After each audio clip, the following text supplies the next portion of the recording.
Hi, you're watching my channel, Clodbuster.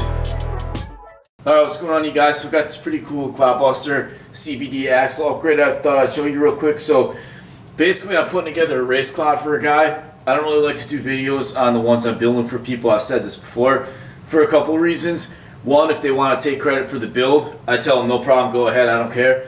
But also, if somebody want to know what's in their Clodbuster and they don't want that person to know, if I do a video on it, it kind of tells everybody so somebody could see it and know what they're running. So that's part of the reason I don't do videos on these things that I build for other people. But anyway, so I'm putting together this race clod, and I forgot a while back I bought some axle shafts because I'm at the point where I'm doing the axles. It's going to be a double brushless.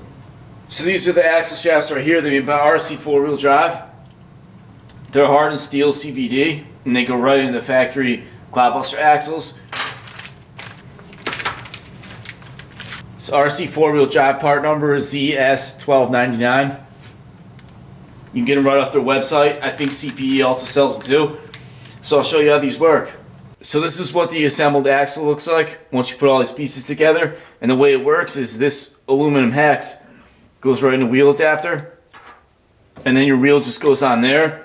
And instead of a normal wheel nut, they give you these Allen screws that goes through the wheel, threads into the end of the axle. And that's how it holds the wheel on. It's a pretty good setup, looks very durable. Factory axles are just a dog bone with a pin in it, and when they steer a lot under brushless power, can break apart. So I'll show you real quick how these go together. So it's really easy. You just take your axle shaft. If you look, there's a hole right there. And this is your wheel adapter, the hex.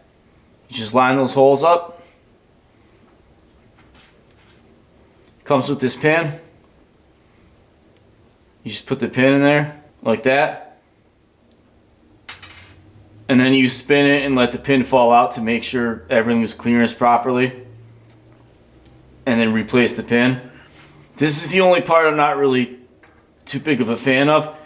They give you this rubber O-ring that just goes right over there. There's a groove machined into it, and then that holds the pin in place. I don't really like that. I could see that failing and losing the pin, like in a race or something. Other than that though, everything else looks awesome. And then if you take a look right here, there's bearings. And these bearings are bigger than the stock ones because they got to fit over the larger axle.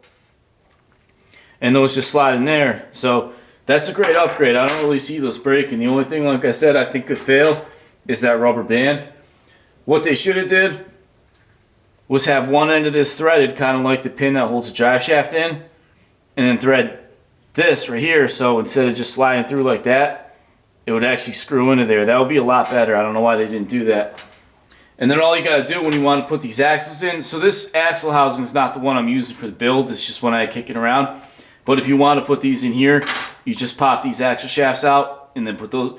Oh, real quick tip. So if you take a look at this axle, you see I got the lower links on. Whenever I'm working on clods, on an axle, I always put the lower links in. And the reason is, if you go like this, right like that, now the axle holds itself up. So it makes it way easier to work on everything right here. If you want to pop the clips out. Same thing with the other side. Just a little tip I figured out a while ago. Makes it easier. If you're in the pits working on your clod, you're out clod busting, something breaks and you got to service it. Just a little trick. So anyway, that's about it. I just thought I'd share these with you because I never used them before. I thought they were pretty cool. So if you want to do a nice axle upgrade, definitely check out RC 4-wheel drive. Take care. Thanks for watching. Like, subscribe, hit the bell.